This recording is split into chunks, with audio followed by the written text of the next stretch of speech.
Mgbedoma, good evening, everybody. I greet you all. I greet you all. Ana m ekene onye ọbụla.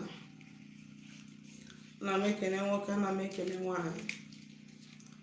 Wee na-asịkwa nke onye chiri ya zelu.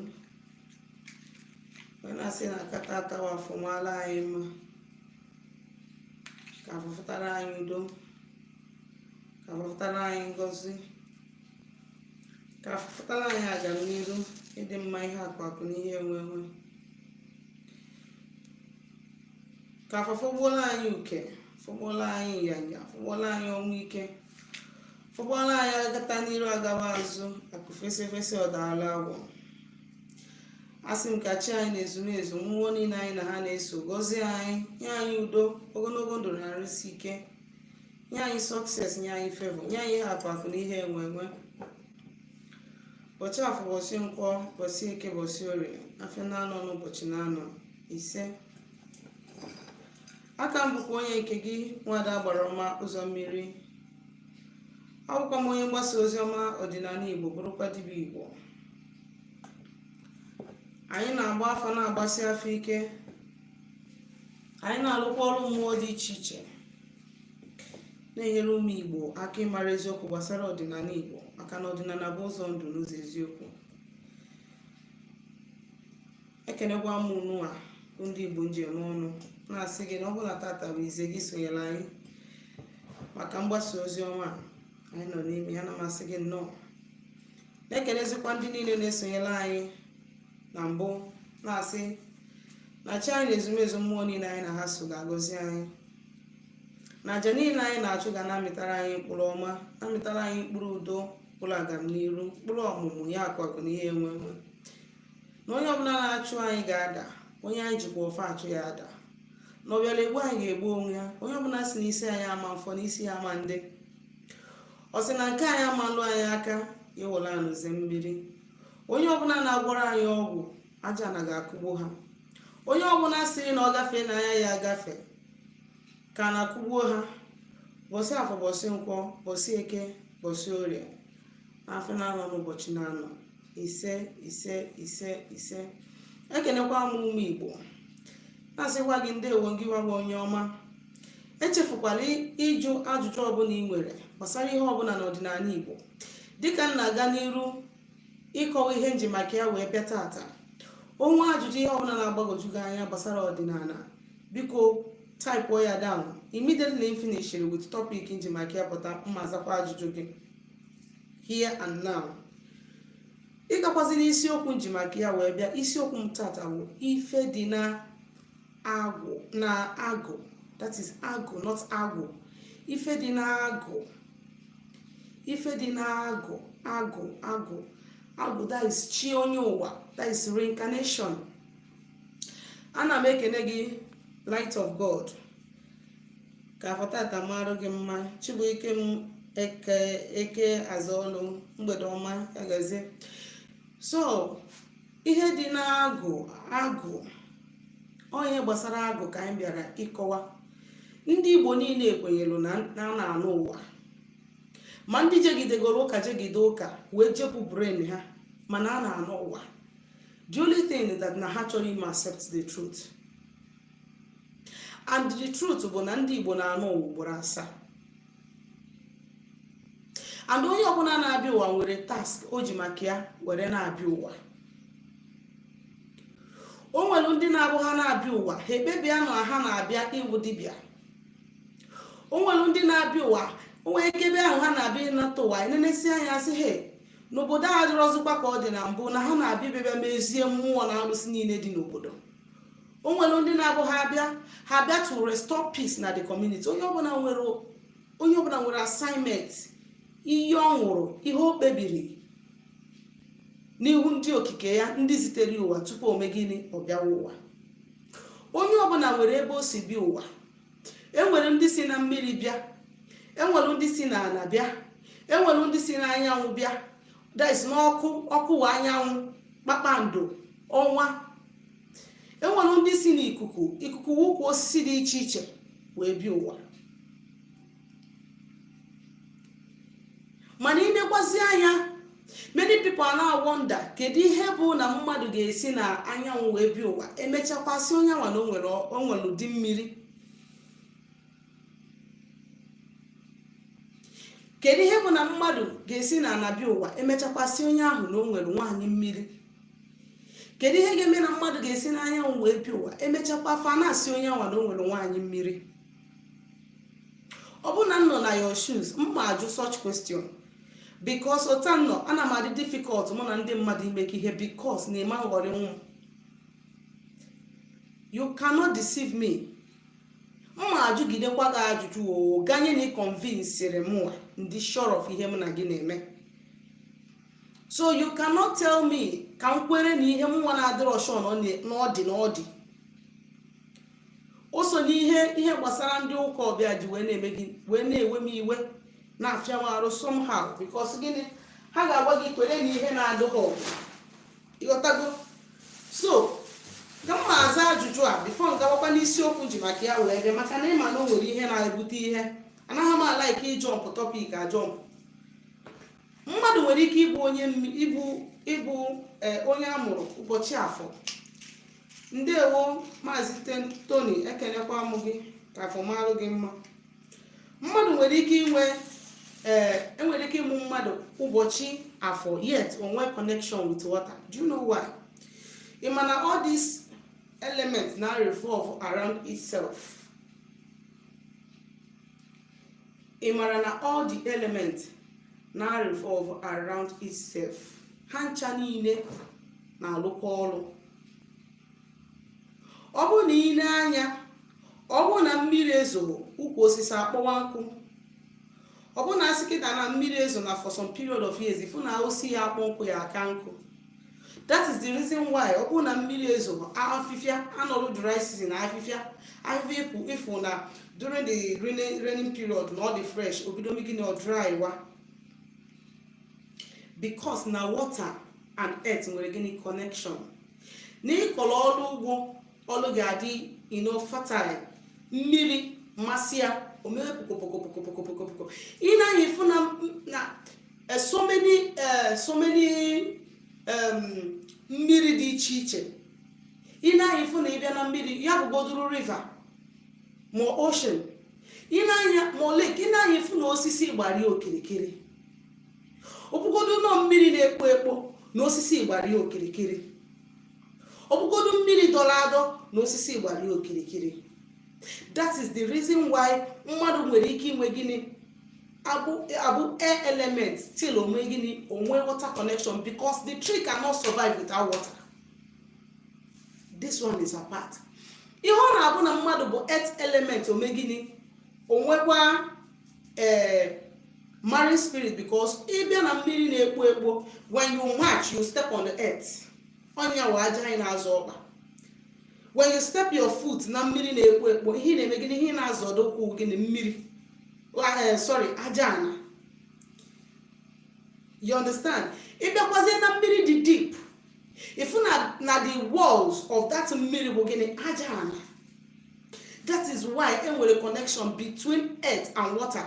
That is the reason why ifu onye element onye mụrụ ụbọchị Afọ asị ya gịnị n'ihi alụ ọnụ mmiri.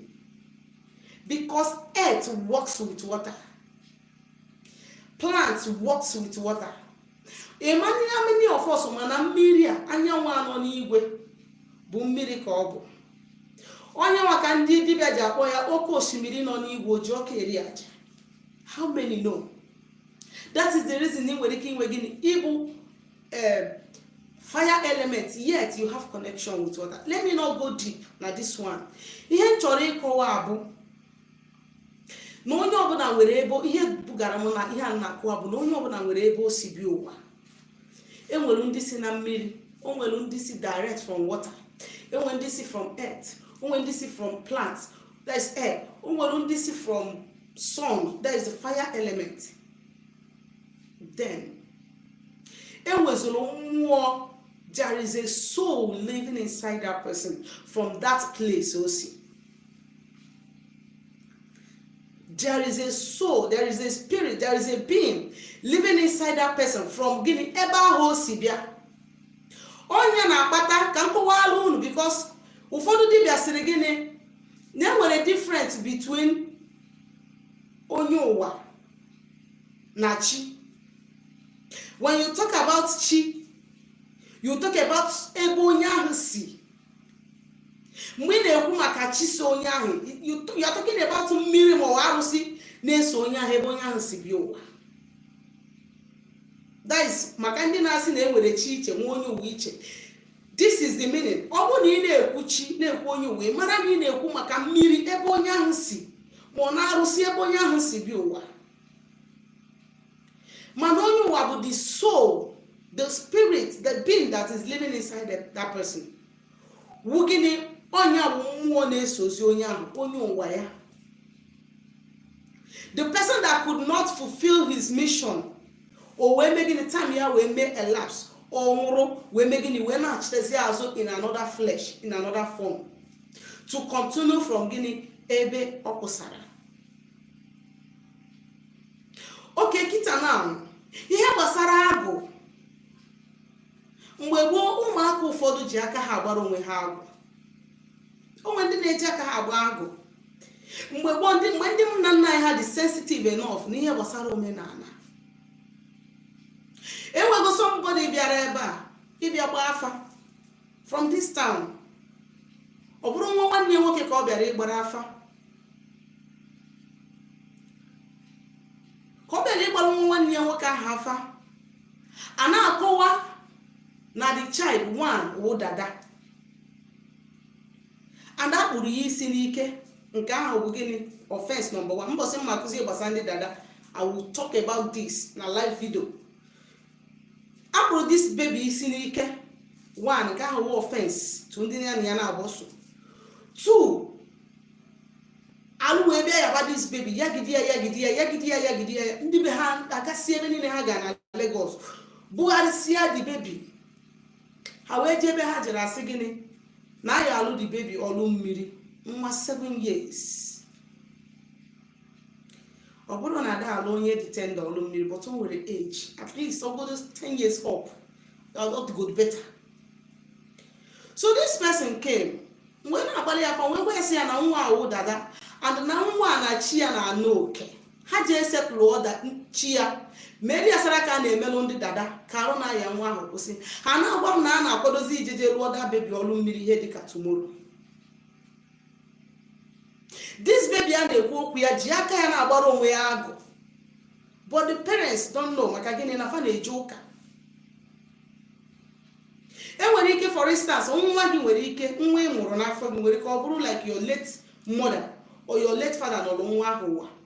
Okay, let me just say your late mother nọrọ nwa ahụ ụwa.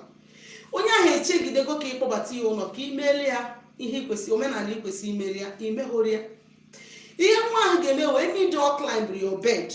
Onyo ya mamịrị ma onyo ya nshi. O nwere ike ifili na that child ụma na-eme ya. Mana ọ mara ụma na-eme ya. O wee bụrụ that spirit mmụọ ahụ ya na ya na-abọso. Ihe ha ji eme ha bụ ka ije jụọ ese. What is wrong with this child? Ka inwe ike wee settle ọnya. Maka na ọ bụ na mmụọ enyere nsogbu, you will never recognize that spirit. Oligo nke daadị ya ọmanyụ mamịrị. Ọ ga-ebe ọzọ ọmanyụ mamịrị, but mgbe ọbụla anything that belongs to you, emere m ya my mother well. O nwere ife ọbụla that belongs to my mother, nwa na anaghị emebi. Even ma mgbe m tosigoro, and anaghị m eme that thing intentional, amaghị m eme ya. I was not doing those things intentional. Mgbe my mother na-eme NCE, ha the day o dere finals ya, ka o chinyere m akwa ya ka ndị ya ayọn. Mgbe ọkụ sugide akwa ya pụọ, I forgot totally that I was ironing her clothes. How these things happen, I'm at home. But now the whole time we get it. Now I am in OJJ exam, OJJ school of Morocco. Right from when I was small, when I was 7 years, come on, I know when he na pasamisi. My mother, all the too religious, all the over religious, all the joke too much. My father Jena Fanata, and my father Seboku. So she cannot ask questions. Hey, Jimmy maybe get this woman, he maybe get there, or when one day, same now one day, no, mark that I will never, even if ndị child n'ụwa that I will keep on seeing that mark on my body. And but the thing was that now this was how she felt that she can handle this issue. She thought that I was just purposely being wicked towards her.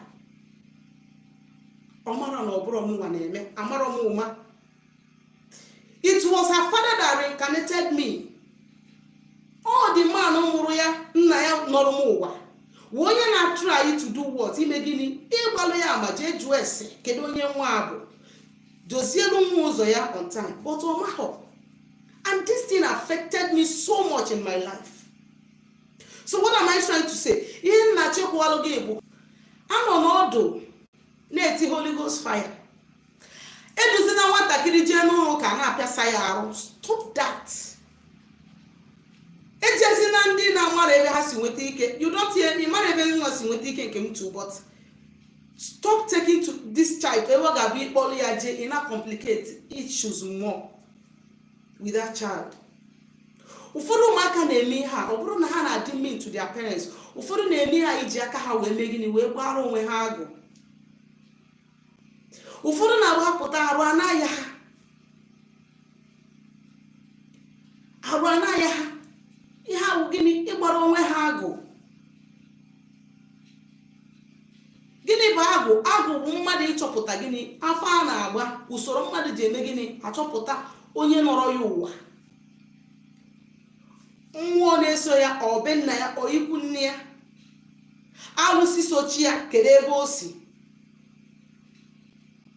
Kedu afechi ya n'azụ. Onye Uwa bụ agụ. Omenala ndị gboo meru. If check out a lot of girls ifuru na-akpagharị na-akụ ụta because of chi ha had the uncountable. A lot of guys na-enwe problem na their business. Ada agbago ada agbada amara ya na-eme bụ gịnị because of gịnị ha mara chi ha. Ị na-afụ mmadụ ọpụta ọkwabiri n'ike. Ị na-afụ that ụmụaka na-anwụzi ịbịa n'obodo enwere ozi gịnị ndị okenye because gịnị na many of us anyị na chi anyị dị n'izu. Ndị bụkwa n'ikwu okwu esi gịnị na chi onye adịrọ n'izu n'isi na-acha ya awọ.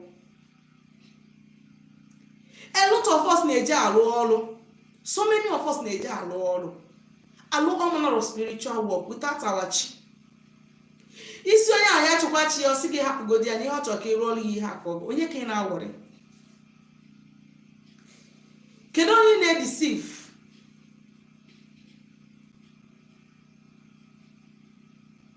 Ọ bụ na alụsisi alụghị ọrụ a niile ime gịnị iwe bụrụ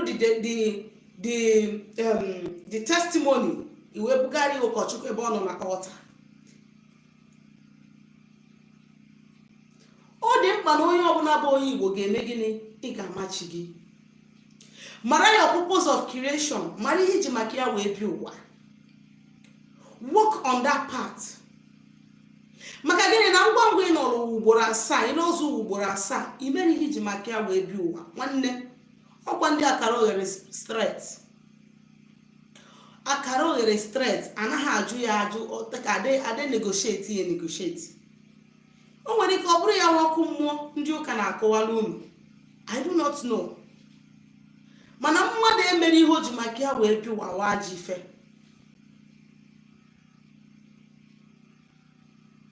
Ị makwa na mmadụ nwere ike ọ na-apụ ije. Ọ bụrụ na chi ya mara maka ije ọ na-eje onwe nsogbu. Ebutere ya mkpagharị anya. If we meet people that will mess you up. Mana ọ bụ na gị na chi gị dị na mma bifo pụọ chi gị apụgoje dozie elu gị ụzọ. Onye ka Bible ji wee sị that I will go before you and level every crooked mountain and valleys. Ọkwa Bible kwuru ya. Kedu onye ha na-ekwu okwu ya ndị ụka ọbịa na-achịkọwa nọ ya kwuru okwu Jesus Christ. Na Jesus Christ has again that he will go before you to level every difficult situation, every trouble that he will take care of them before you even step. As long as again, ni kwenyere na ya na akpọkụ ya mgbe niile. That is what they believe in. Mana gị nwa bụ onye Igbo amara na ị kwesịrị ịchụkwa chi gị onye nọrọ gị ụwa. Onwe movement ị na-eme gwa ya. Ị chọrọ ị na village gwa ya. Ị na-achịta azụ ebe ibi gwa ya. You don't know. Many of us do not want to die but want to inherit heaven. Chi mmadụ wụ izize onye ahụ kwesịrị ịchụkwa n'ụwa ọ bịalụ. Na o nwere any spiritual work ị na-alụ lụọ ya n'aka nne n'aka ekpe n'iru n'azụ ma chi gị adịrị involve nwere isi.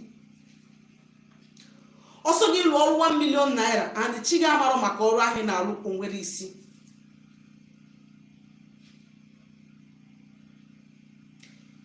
Enwere ike nne ekwe ha isi after all forget this thing. After all I am doing well in my business. After all I am doing well in my marriage. Ka ihe onye nke a na-akọ now. Let me tell you. It is just for today. You are not sure of tomorrow. I've got many people. Ha ga-agbagodo nkịtị hit ego. They will first of all show you your future. They will first of all show you the kind of money you are supposed to be making. And they will render you broke. So that when you remember when you used to have money, but again, in open family, you did poor all your life, and according to her, you might not even bother because you are used to poverty. Man, open family go give futus or futu ego. Your parents are futus or futu ego. Before he making happy obagazo and no. So that each other when you used to have, when you used to even dash people, but now nobody is giving you. Imeghe kwesịrị ime. Ekwana ka ndị mmadụ jiri gị wee mee gịnị wee mụlụ ihe. Kama mee gịnị mụrụ akọ from ihe na-eme ndị ọzọ. Onye ọbụla si gị n'ọdịnala Igbo ajị ihe wee zụta ajọ mmadụ. Quote me. Ọkwefuru ụwa niile nọrụ. Mma akwụrụkwa ife a kwuru na onye ọbụla siri gị n'ọdịnala Igbo ajị ihe gbaalụ onye ahụ ọsọ. Ọdịnala abụrụ ajọ ife. Ọgwụ abụrụkwa na ajọ ife. Mana sị na too much of everything is bad. To every diva that is given the powers to save is also the same day that person is given powers to save. That person is also given powers to destroy. The very day the mantle of that is do I say salvation or what? I'm come and see waiting here. The very day I get that mantle of save life, of saving life, that same day can you get that key to destroy any life that you wish to. Without it, all would be a Monday. All will get Mara Dibia. Dibia na Bafia will azondo. All will call. No, they make you look more, no, they make enough. Mono they make it easy. Even all this helps in the go soon. Oh, but when you use those things to kill, when you use those things to destroy lives, it becomes a taboo. It becomes evil. It becomes an abomination. Majana ani nachu from the kamuabu that I specialize mainly in nature aja. Ajo wana nchuru nisi mmadu webo onya hochu. Wickedness. You must rise up to know the truth. You must know your spiritual life right. You must know your spiritual right. You must know when you are treading on the right step. You must know when you are deviating.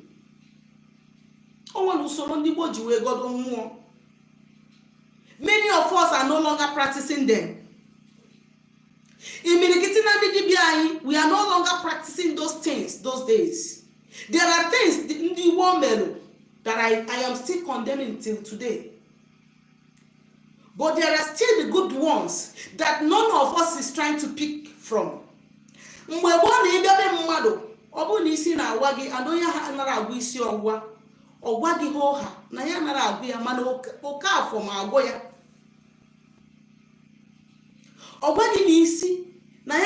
isi ọwụ mana oke afọ na agwọ ya.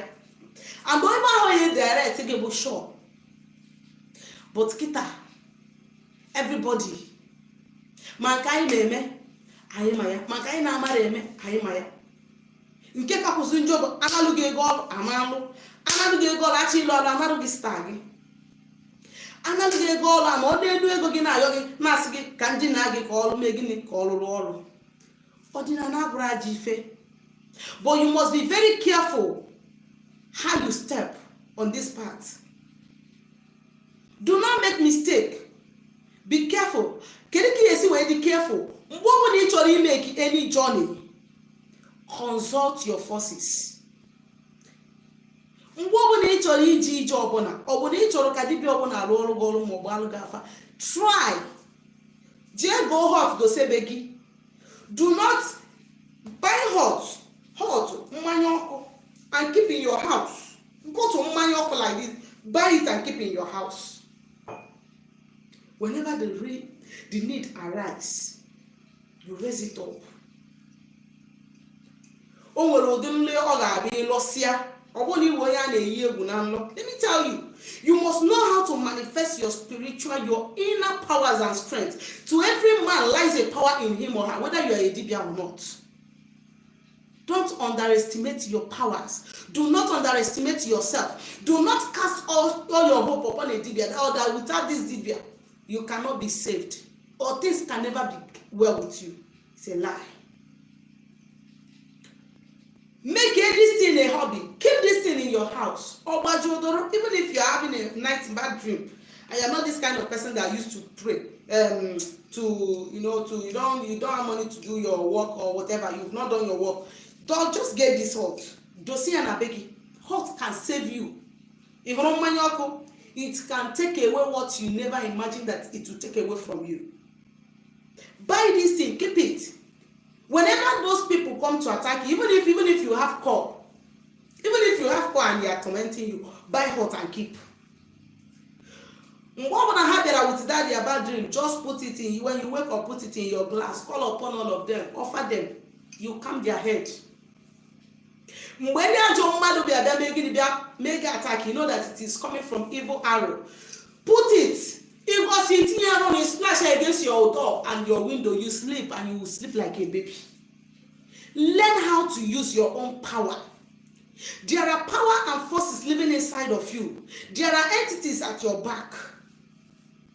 Do not underestimate yourself. You cannot even offer nothing. It happened when you so carelessly. Now this evil world, I know Limia. If you are not fighting with evil people where you are living, you are fighting with evil people where you are selling, or you are fighting with evil people where you are working, or you are fighting with evil people in your village, and you are feeling reluctant. Ichikola akagi, ina si Jesus is my savior. Ichikola akagi, or you no lune hope on one dibia one, no natural gaja. Imara no ndi dibia kasi enwe onwa. Ọ bụ na ịmara na anyị nwawo ndị dibịa na-enwe ọnwụnwa karịsịa mmadụ niile nọ n'ụwa. Ọ na-awụ mgbe ọ gbajuru ụdọ ọrụ dibịa hafụ onwe ọgwụwarụ gị ọfọ.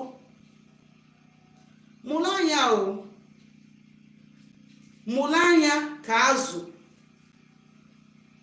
A lot of wolves are out. Many are out. That is the reason why you have spiritual problem. Or you need a spiritual guidance. When you go to them, they will tell you, bring money. Bring money. Let me tie this one for you. Bring money. Let me fortify this ring for you. Bring money. Let me do this one for you. They never talked about your chi. They never talked about your Onye Uwa. They never talked about your ancestors. Those that will even back whatever nonsense they want to do for you. None of them ever cared if you are in good terms with them or not. How can his own forces work for you while your own forces are hungry? Are you not thinking?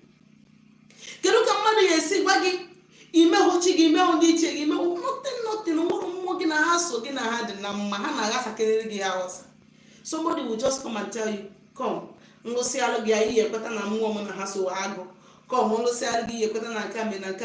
and you just go, you foolishly fall for that person. Imaro no more sogi will lead first before more so in her back here. You do not know. That is the reason why sometimes when you pay money for some certain work without aligning yourself with your mortgage and hassle, do you know what happens? When that person sends his own spirit out for you, without a mortgage and hassle, they will go back. That is the reason why sometimes someone will only call ya below, mobile ya be or the can feel if ya nothing, the whole thing will stop.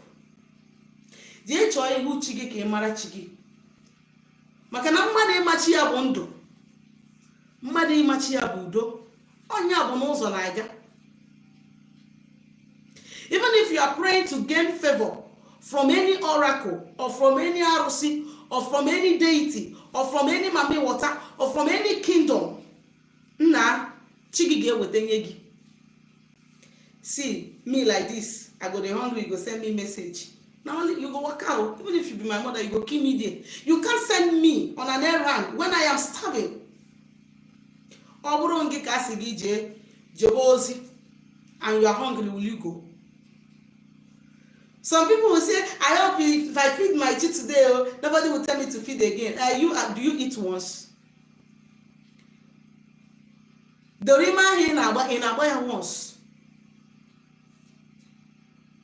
Ọkwa afụ gị nwaanyị n'ụtụtụ, afụ gị na nwaanyị n'efife, afụ nwaanyị n'abalị. Do you do it once? Ka anyị gwazie onwe anyị eziokwu. Do you smoke once? Ị na-aṅụ mmanya once? So many of us na-aṅụ 10 bottles before chi eji. But when you feed your chi, you'll be counting that I fed my chi January last year. So this thing, so I don't want this thing now to now be as if I am an idol. What is an idol worshipper? Idol worshiping. Ọkwa aka bụ Bible si mmadụ akpọ n'isi a na wee nye ihe ọwụ na akpụrụ akpụ. Kedu ebe a na-akpọ ihe na-abụrụ n'ụlọ ụka? If you go to an oracle, deity jiri aka ya wee pụrụ onwe ya, ihe ya wụ okwute ebe a na-agodosi ya afọ ya akpụrụ akpụ ebe a. And somebody will come openly na-eri gị. So many of them saw that their business are no longer moving in the church. They came into tradition to deceive you. You cannot know your right from your left. In fact, I will open all of us. Let everybody go to his place and practice his or her tradition. Onye ọbụla zuo ike. Onye ọbụla zuo ike. How can you be waking up every morning to go and honor another person's father? And when you come, you say that your father is evil. It's my father that is killing me, it's my father is doing this to me or that to me. And you go to another person and be paying homage and greetings and salutations to another person's father.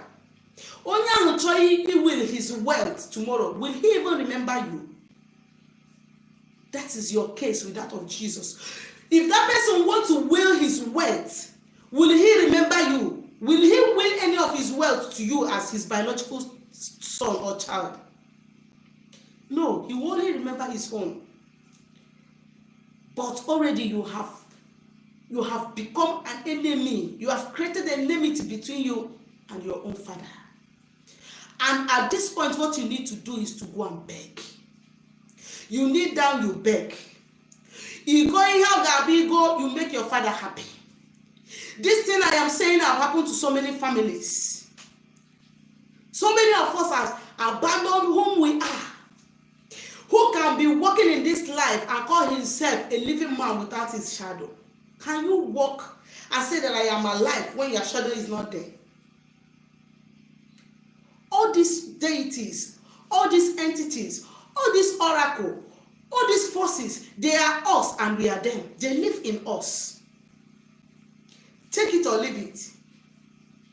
Before I started this work, I was in the church. Yes.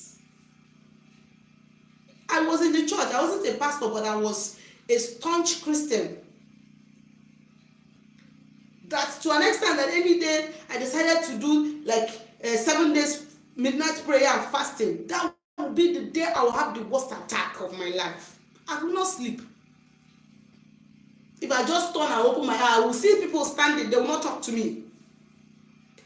These people dealt with me. That is to tell you there is no way you cannot run from them. Onye Uwa na-aga, we die here.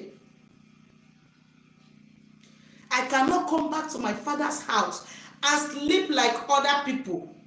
Everybody will be sleeping. Me, I'll be hearing different movements and different voices. If I say, let me come outside and urinate, it's a big problem. How dare me? It will look as if somebody is touching me and I'm not seeing who is touching me. They are trying to tell me that I cannot run away from them. So many will say, and you now decided to give up to demon. Who is demon? Who is demon? What am I even doing to these people? Nothing. I'm just giving them cola, hot drink, white chalk, red chalk. Yeah, if I have chicken, I give them. If I have ram, I give them. If I have goat, I give them. If I have cow, I give them. I do not sacrifice human being. And this is what we are calling evil. You that is going to church and you are sleeping with people's wife. You that is married and you are sleeping outside. Who is committing evil? You think it's about to wear nice clothes, wear all manner of perfume, and be walking like a cat. You think you will catwalk to heaven? I pity you. I pity you. You must know the truth. Even your Bible said it. You must know the truth, and only the truth will set you free. Only the truth will set you free. And the truth is this. The truth is this, that you can never run away from your shadow. If you don't appease your chi, go and do any sacrifice you like in this world. Chiki ya barrier. Go to water and give water, even cow. Chiki ya barrier. Go to date and give that date, even cow. Chiki ya barrier. Because you must recognize your chi first. That is the first entity that came with you in this life.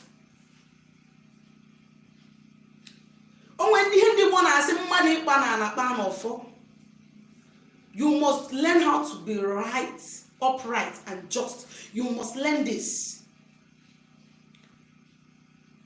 There is no rush in this. There is no rush in this. I see people trying to lie to spirit. I see people trying to deceive spirit. I laugh. You think that this is church. This is church where you take bribe and stand and nothing will happen to you.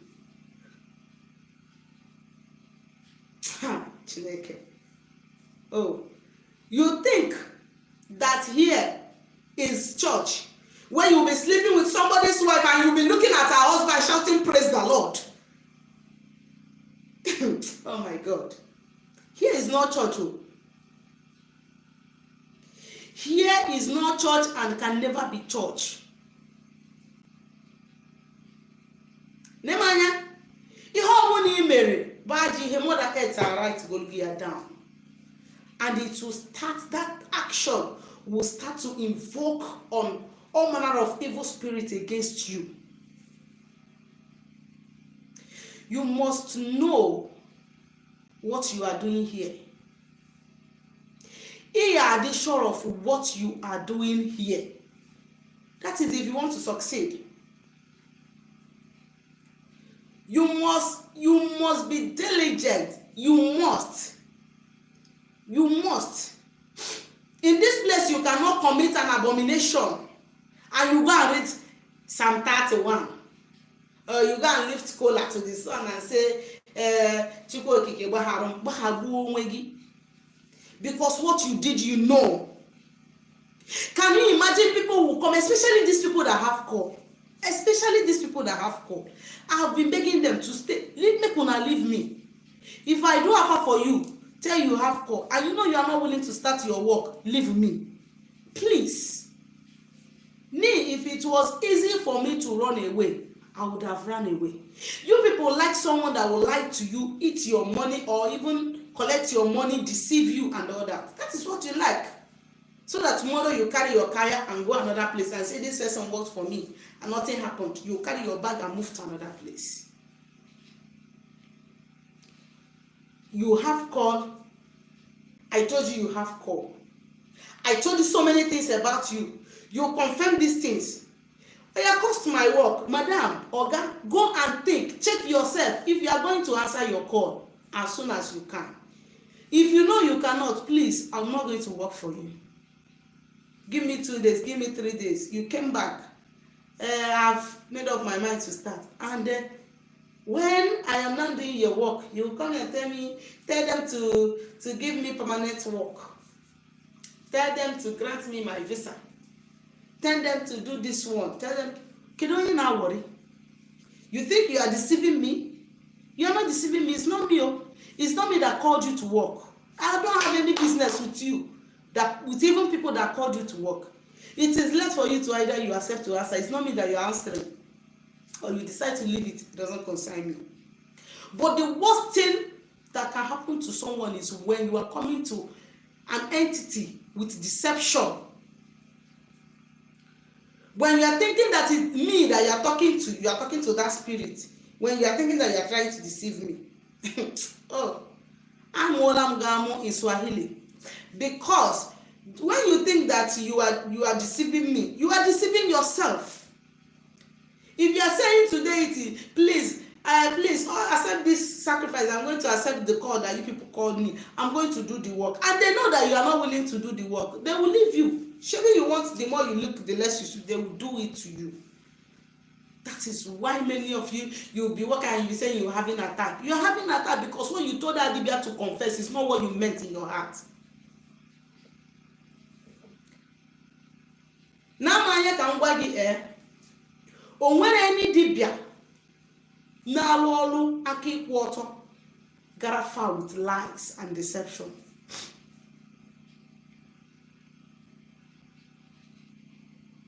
O nwere alụsị ngalụ.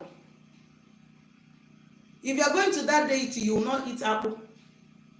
You will not eat ọkpa. Imani ndị foluchi gị na nwoke ama nwe mmekọ. Okay, people like Onye Uwa. Maybe you want to go there and they will tell you, please don't do this, keep this, and you say you kept it. You je malo onwe gị rice foluchi. Mo tabu olo onwe gị akpụ. And when they ask you, you say, I did not eat so, because you want to try. You think you are deceiving the person that is telling you not to do this thing. You don't know. That person is between you and that spirit. Iwe banye ebe ahụ, ubi pụta ma eke. O mesisia gị ife. You know, let me tell you, ordinary church. In church, you can lie. Nothing will happen to you. Because there is no power there. Take it or leave it. That is why you see your pastor sleeping with people's wives, molesting innocent children, abusing their girls, sleeping with their choir mistress and choir, even men sleeping with men. Yet, nothing happens to them. Yet, if they come out tomorrow, they will speak in tongues more than you. You will be thinking that your own Obanje is even big. That evil spirit disturbing is. Those things, they are learning it. That you are speaking in tongue, it does not concern me. That you are bishop, you are father, you have big church, it does not concern me. As long as I see that you do not have, you do not have good heart. If you are a dibia, you are a priest, you are a pastor, and you are an evil person, I do not have any business. I will never respect you. Never will I. I will never. They do all these things. They go and read some 51. They go and read some 25 or 23. They go and read all manner of some cram. Nonsense cram. You think you can do it here? That is why I say that you must be very, very, very, very, very careful. You must be very, very careful on this part. Very, very careful. Corrupt people now, as you are pointing this finger towards somebody, these three now will be facing you. Ka ọ hapụ ịbụ na nọ gị metara ihe gburu gị. Even if you are not on this path, even if you are not on this path, you must be careful. Very, very, very, very careful. Man, if you name ndị mmadụ anaghị amụzikwa amụ. O nwere ife ihe eme mmadụ tata o jee tụọ gị na-arụsị tụgbuo gị nwụrụ. O gbuo gị arụsị agụụ na-agụ since how many years? Nobody is feeling that deity. Somebody will now come and carry them and give and say, look at what this person did to me. If I am just, fight for me. And you now, you are guilty. Imagine na nke ga-agwụgwọ. Ihe m na-achọ ịkọwara unu bụ na if you want to practice ọdịnala Igbo, na ị ga-eme gị na ị ga-akwụba aka gị ọtọ. That is the major key. Ị adị willing ịchụkwa mmụọ gị na ha so. Make sure na mmụọ gị na ha so na agụ anaghị agụ ha. So that any attack on your way, they will defend you. Any arrow against you, they will defend you. Ichogode gakwuru arụsị ọzọ ga-akọọla ya ihe na-eme ịkụ mba. Ndị na-azọ gị na-azọ gị. Ọ gwụchakwanụ ka ọra m n'ọnụ. Ọ bụ na ị mara ọchị gị jee chọọ ihu chi gị. Gị nwa bụ nwa agbọghọbịa, jekwa chọọ ihu chi gị. Ịma na-echekwa nọ ndị amụsụ village unu ji ọgwụ jide gị anụ na jekwa chọọ ihu chi gị. Iche nọ ndị mmiri jekwachi ihu chi gị. Hey, now it's time for question and answer. Ekwuchakwana m biko n'ike agwụgwọ m. Ọ bụ na o nwere ajụjụ ị nwere ịjụ gbasara ihe nkụzi taa ma ihe ndị na-akụzi na mbụ. This is time for question and answer.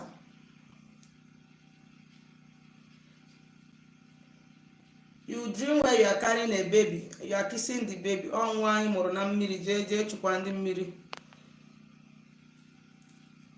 Onye nke asị, is it possible for me to have the same market day with my chi? It is possible. It is very, very possible. This person now said, can I make water sacrifice here in Europe? Yes, ebe ọbụla ị nọ ị agodo mmụọ as long as na gị na ndị mmiri adịgo na mma, ọ bụrụ ile ọma ka ị na-ekpe.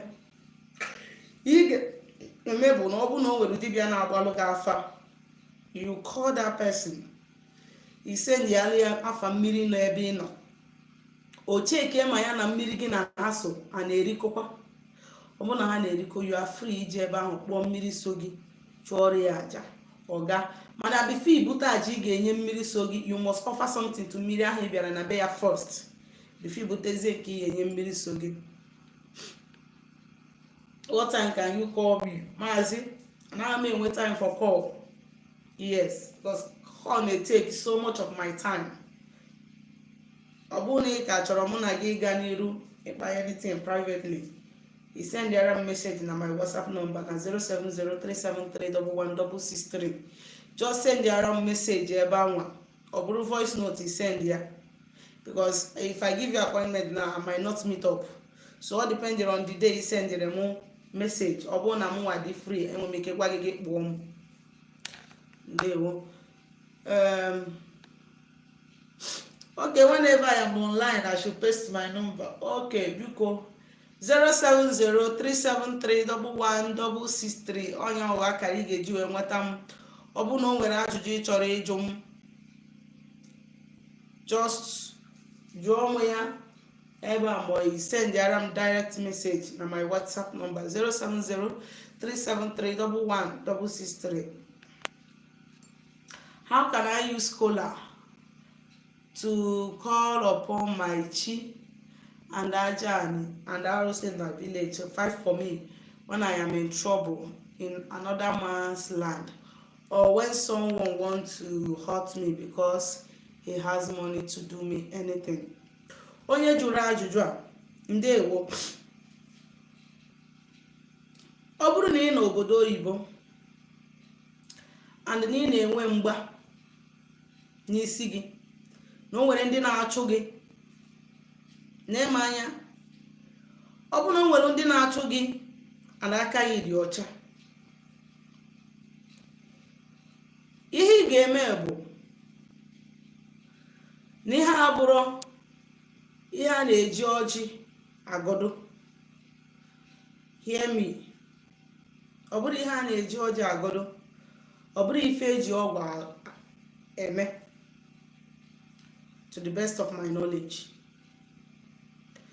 So what I will advise you, if someone is chasing you without no nwere female, him and aka ya dị ọcha, and onwenubere onye megoro such thing, for the meantime, ị nwere ike iwere ọjị na mmanya ọkụ, ma ọ bụrụ mmanya ọkụ sọsọ, ma ọ bụrụ na ị n'obodo ibi face the east from ebe ị nọ. East bụ ebe anyanwụ si apụta, ebe ahụ ị nọ.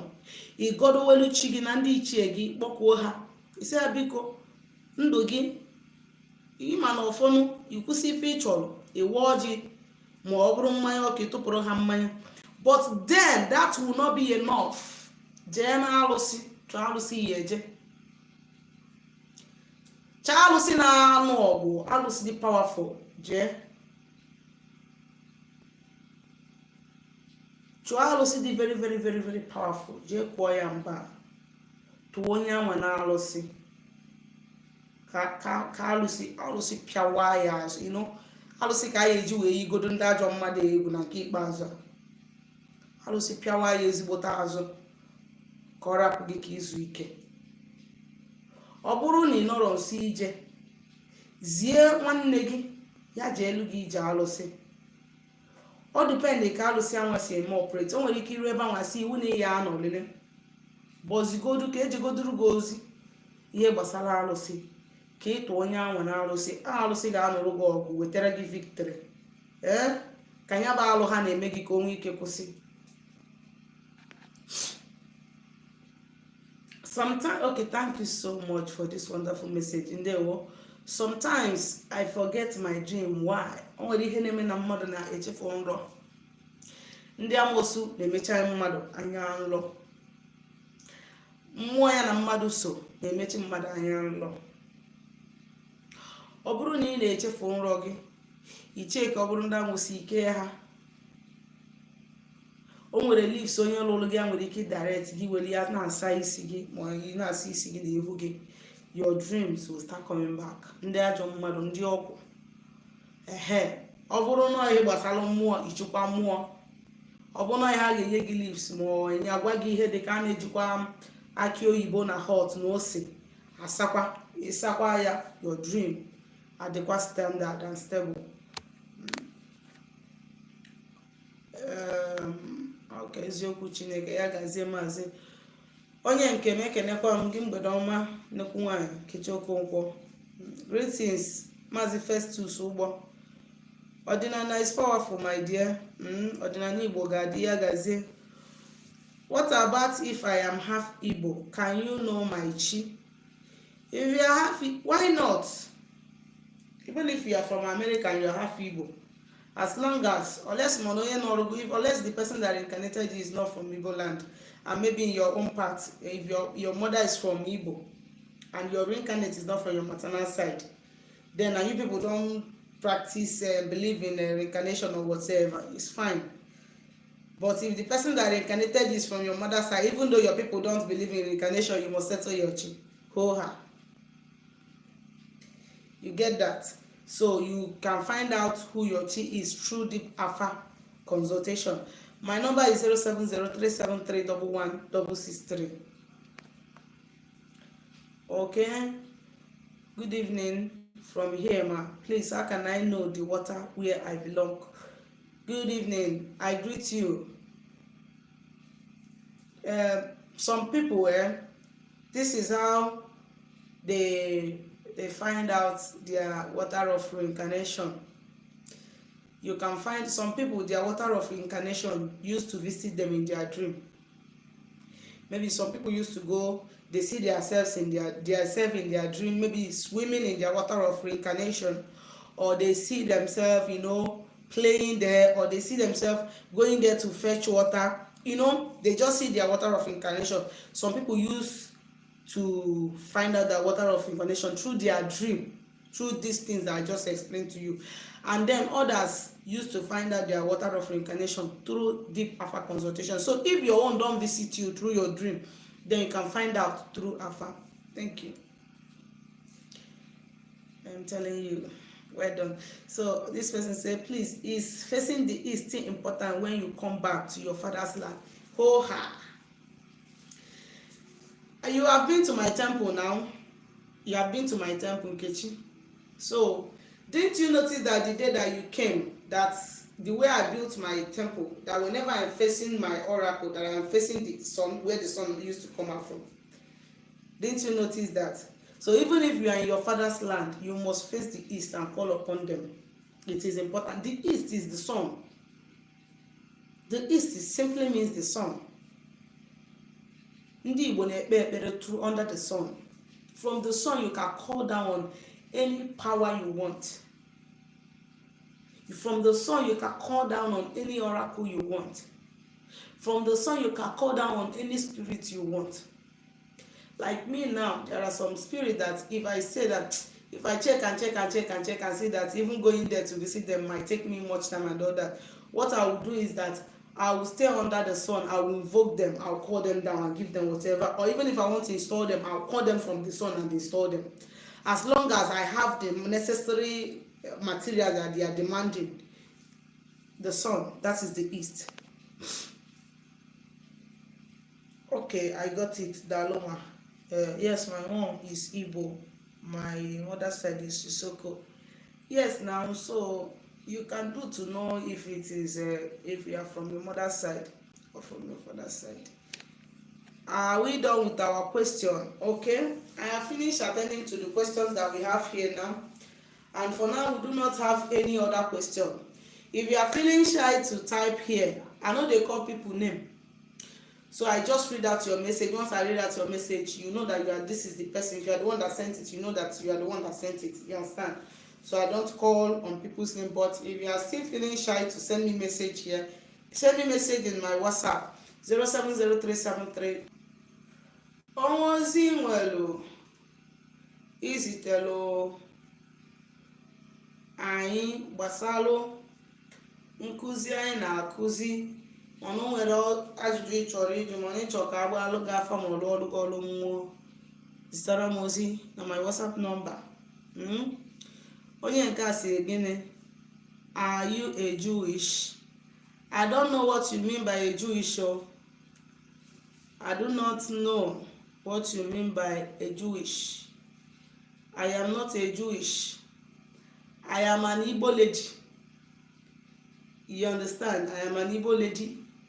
What I practice is my own culture and my own tradition. Igbo culture and tradition. So if it is similar with Jewish tradition or they are the same, me, I don't know. Thank you. Ya gazie n'ụmụ Igbo, ekene m unu.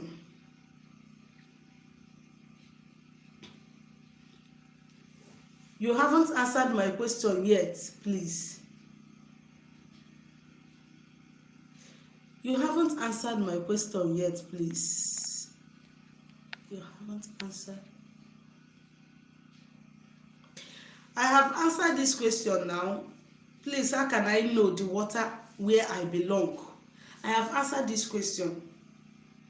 You can find out. I say that some people, their own is this. They used to see their water of reincarnation through their dreams. You understand? Some people, maybe when they sleep, they used to see themselves visiting their water of reincarnation. Maybe going there to fetch water, going there, playing there, swimming there, or forces someone calling them from that water and all that. You understand? Or just seeing their water of reincarnation by any means. There is some people used to do that, as in used to see their own true dream. And why some people used to find out their water of reincarnation through Alpha. That is, if your own don't visit you in your dream, you can find out your own through Alpha consultation. That is what I said. So this person said, please, can you call your number again? Please, can you call your number again? My number is 070-373-11663. Okay, I have answered it. How can I know the water I belong? I have answered. ndewo nnukwu nwanyị Stella Mod ekenekwa m gị kata ataba fọmara anyị ncha niile mma. This person now say, please ma, I had a gunshot in my dream last night as it always happened. Gunshot is a very bad dream.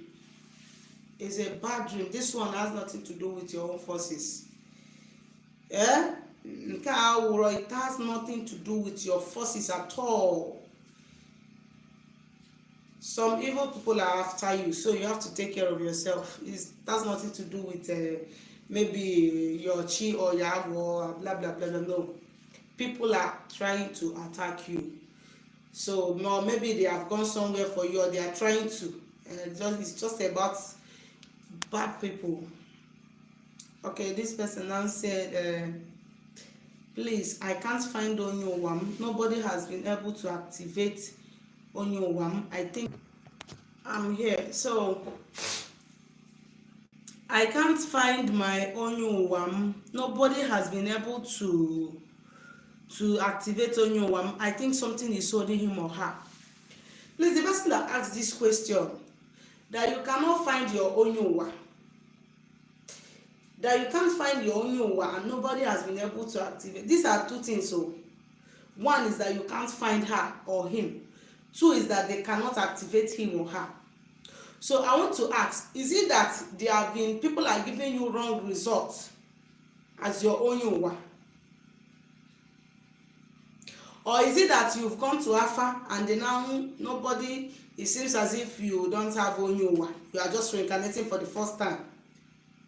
Or is it that they are trying to feed your chi, but your chi is rejecting what they are giving to them? I don't understand. Please be specific so that I will not be giving you B response instead of A. Biko.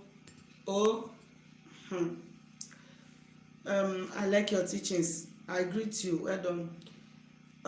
Last time you told me I have a call after explaining my dream. Yes. Even if you have a call, someone trying to shoot you has nothing to do with call. Are you getting this? Even if you have call, that I told you that it has nothing to do with call does not mean that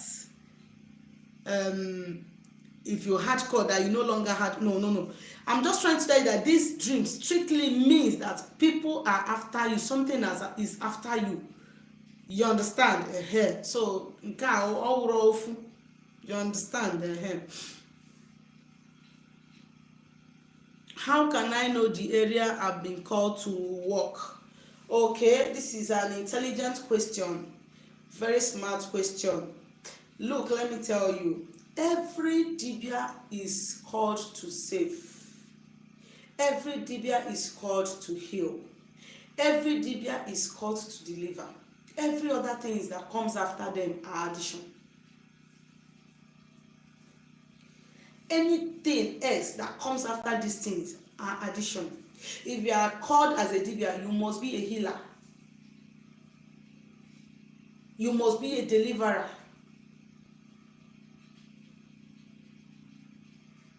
And you must have the gift of teaching. This one is original. Because if you don't have the gift of teaching, somebody cannot come run to your place and now say, I came for Osago. We call it Osago, and you now tell the person, see this one, do this like this, or like the way I used to tell you, if you get this leaf, you do this, or or like just what I am doing now.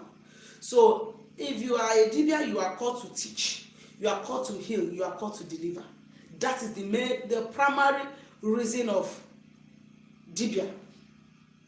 So every other thing that you choose to use that your gift to save life is left for you, between you and your own forces. They are using it to kill, between you. But I know that it's not every dibia that throws afa. It's not every dibia that used to cast afa. There are some dibias that when they ring their bell like this, they listen. You understand? They listen. And spirit will be talking to them. There are dibias that once immediately you come into their chamber, they will start giving you message. They don't even need to cast afa.